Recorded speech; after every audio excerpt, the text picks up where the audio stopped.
Hello friends, मैं हूं के पाल। इतिहास की कक्षा में आपका स्वागत है। आज हम आपको करा रहे हैं धार्मिक आंदोलन से संबंधित क्वेश्चंस और जैन धर्म से संबंधित क्वेश्चन।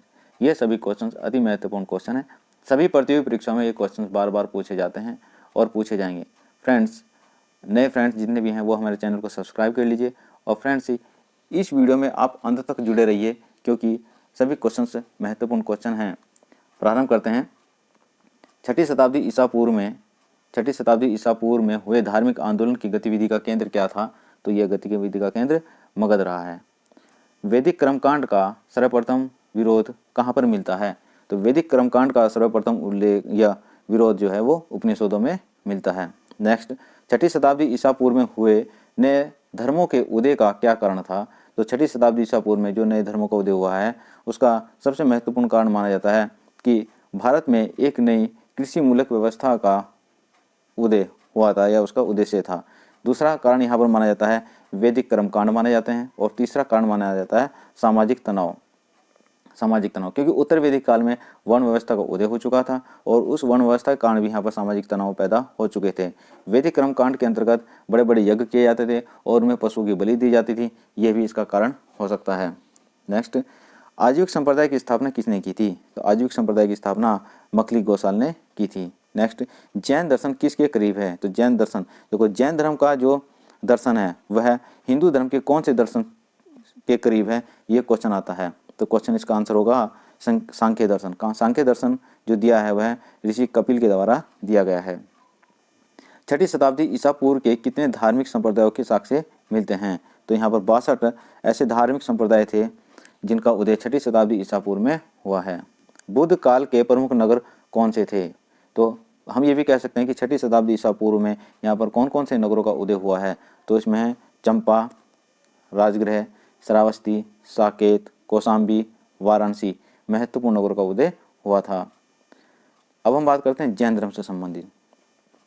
जैन धर्म, तो यहाँ पर जैन धर्म के प्रथम तीर्थंकर माने जाते हैं। जैन धर्म के प्रथम तीर्थंकर हैं ऋषभदेव। फ्रेंड्स, कई बार क्वेश्चंस में ऑप्शन में दिया हुआ होता है महावीर स्वामी, लेकिन इसका आंसर महावीर स्वामी नहीं है क्योंकि महावीर स्वामी 24वें तीर्थंकर हैं और इसका आंसर होगा ऋषभदेव। यानी कि प्रथम अगर पूछा जाता है तो प्रथम जो तीर्थंकर है वह ऋषभदेव हैं।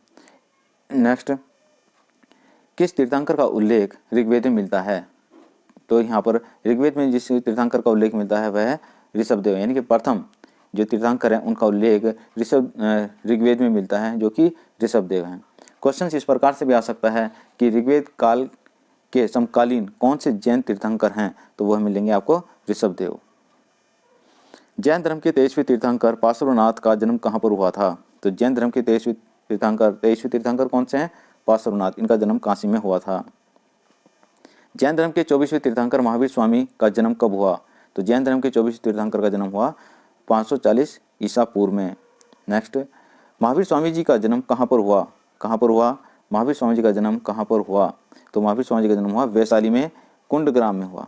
वैशाली के कुंडग्राम में हुआ। अगर ऑप्शन में वैशाली और कुंडग्राम दोनों हैं तो हम कुंडग्राम के साथ जाएंगे। यदि कुंडग्राम ऑप्शन में नहीं है और वैशाली है तो वैशाली इसका आंसर होगा। नेक्स्ट, महावीर स्वामी जी के पिताजी का नाम क्या था?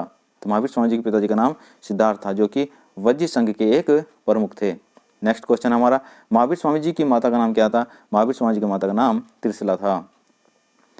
महावीर स्वामी जी की पत्नी का नाम क्या था? तो महावीर स्वामी जी की पत्नी का नाम यशोदा था। नेक्स्ट, महावीर स्वामी जी की पुत्री का नाम क्या था? महावीर स्वामी जी की पुत्री का नाम प्रियदर्शना था। नेक्स्ट क्वेश्चन है, महावीर स्वामी जी के दामाद का नाम क्या था? तो इनके दामाद का नाम जमाली था। ये क्वेश्चन कई बार पूछा जाता है, बहुत बार पूछा जाता है कि महावीर स्वामी जी के दामाद का नाम क्या था? ये जमाली है। और एक क्वेश्चन यहाँ पर और भी बनता है कि महावीर स्वामी जी के प्रथम शिष्य कौन था? तो प्रथम शिष्य भी यहाँ पर जमाली ही है। किस आयु में महावीर स्वामी ने घर का त्याग किया था, गृह त्याग किया था? तो उन्होंने गृह त्याग किया था 30 वर्ष की अवस्था में थे जब महावीर स्वामी उन्होंने अपने गृह का त्याग किया था। किस आयु में महावीर स्वामी जी को ज्ञान प्राप्त हुआ? तो 42 वर्ष की अवस्था में थे महावीर स्वामी जी, तब इनको ज्ञान प्राप्त हुआ। महावीर स्वामी जी को किस नदी के तट पर ज्ञान प्राप्त हुआ? तो ये ऋजुपालिका नदी के तट पर इनको ज्ञान प्राप्त हुआ। नेक्स्ट, कितने वर्षों की तपस्या के बाद महावीर स्वामी जी को जिन कहा गया?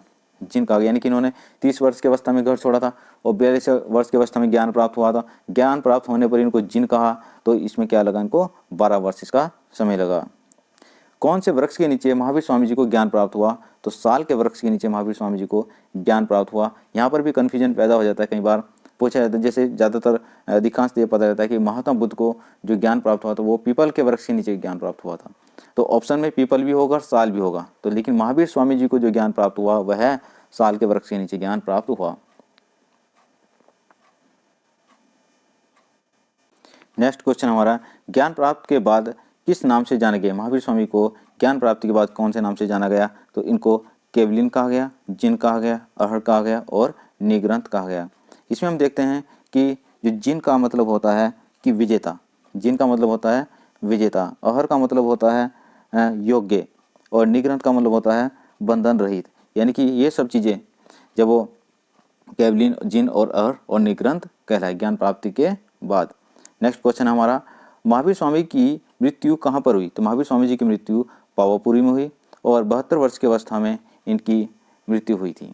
नेक्स्ट क्वेश्चन हमारा, प्रथम जैन संगति सभा किस वर्ष हुई? संगति को सभा कहा गया और किस वर्ष हुई प्रथम जैन संगति? मोस्ट इंपोर्टेंट क्वेश्चन है। तो 300 ईसा पूर्व में पाटलिपुत्र में, 300 ईसा पूर्व पाटलिपुत्र में इनके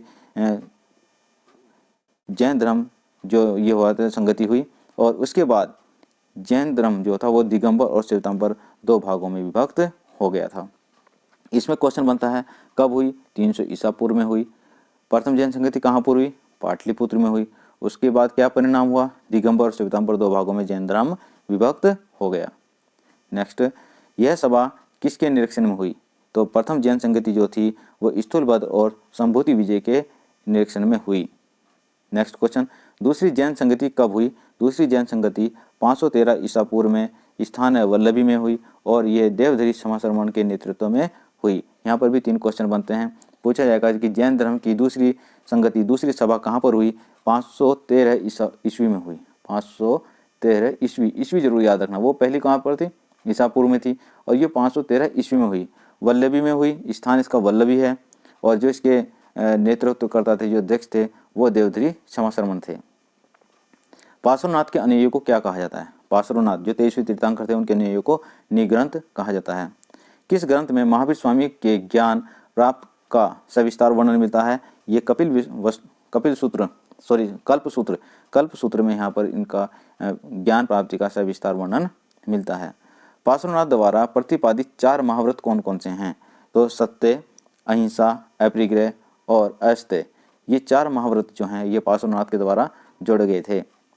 महावीर स्वामी ने कौन सा महाव्रत जोड़ा था? महावीर स्वामी ने ब्रह्मचर्य जोड़ा था। महावीर स्वामी के द्वारा ब्रह्मचर्य महाव्रत जोड़ा गया। देखो, जैन धर्म में कुल 5 महाव्रत हैं। जैन धर्म में कुल 5 महाव्रत हैं। इन 5 महाव्रतों में से 4 पार्श्वनाथ के द्वारा जोड़े गए और 1 महावीर स्वामी के द्वारा जोड़ा गया। क्वेश्चन ये भी पूछा जाता है इसमें कई तरह के क्वेश्चन कि कितने महाव्रत हैं? टोटल महाव्रत 5 हैं। पार्श्वनाथ के द्वारा कितने जोड़े गए? पार्श्वनाथ के द्वारा 4 जोड़े गए। तो इस प्रकार से जैन धर्म में कुल 5 महाव्रत हुए और 1 महावीर स्वामी के द्वारा जोड़ा गया। तो 5 महाव्रत। नेक्स्ट हम चलते हैं नेक्स्ट क्वेश्चन पर। जैन दर्शन के सप्तभंगी ज्ञान को कहा जाता है? इसको क्या कहा जाता है? स्याद्वाद कहा जाता है। जैन दर्शन के सप्तभंगी ज्ञान को स्याद्वाद कहा जाता है। जैन धर्म में संलेखना क्या है? एक संलेखना विधि जैन धर्म के अंतर्गत क्या होती है? देखिए, यह उपवास द्वारा शरीर का त्याग करना जैन धर्म के अंतर्गत इसको संलेखना कहा गया है। इसमें मोस्ट इंपोर्टेंट क्वेश्चन ये बनता है, नोटिस बात ये बनती है कि ईसा पूर्व की 3री सदी में सम्राट चंद्रगुप्त मौर्य ने श्रवणबेलगोला जो कि कर्नाटक में स्थित है संलेखना विधि द्वारा अपने शरीर का त्याग किया था। क्वेश्चन पूछा जाएगा कि जैन धर्म की संलेखना विधि द्वारा किस सम्राट के द्वारा अपने शरीर का त्याग किया गया था? ये थे सम्राट चंद्रगुप्त मौर्य के द्वारा। कहाँ पर हुआ था? श्रवणबेलगोला में हुआ था। श्रवणबेलगोला कहाँ पर है? कर्नाटक में है। नेक्स्ट, भद्रभाव के अनुयायी को क्या कहा जाता है? भद्रभाव के अनुयायी को दिगंबर कहा जाता है और ये दक्षिणी जैनी भी कहे जाते हैं। दक्षिणी जैनी कहते हैं दिगंबर को। स्थूल भाव के अनुयायी को क्या कहा जाता है? स्थूल भाव के अनुयायी को कहा जाता है श्वेतांबर। श्वेतांबर संप्रदाय के लोगों ने ही सर्वप्रथम महावीर स्वामी और अन्य तीर्थंकरों की पूजा आरंभ की। ये मेन पॉइंट है कि जैन धर्म में पूजा पद्धति प्रारंभ किसके द्वारा की गई? तो श्वेतांबरों के द्वारा जैन धर्म में पूजा पद्धति प्रारंभ की गई और इसमें महावीर स्वामी को एक भगवान के रूप में पूजा जो प्रारंभ की वो श्वेतांबरों के द्वारा की गई और जो अन्य तीर्थंकर थे उनकी भी देवताओं के रूप में पूजा प्रारंभ की गई।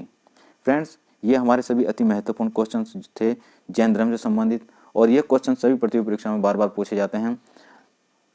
अगर आपने अभी तक हमारे चैनल को सब्सक्राइब नहीं किया तो सब्सक्राइब कर लीजिए और अपने जितने भी आपके फ्रेंड्स हैं उनको भी यह वीडियो शेयर कीजिए। धन्यवाद।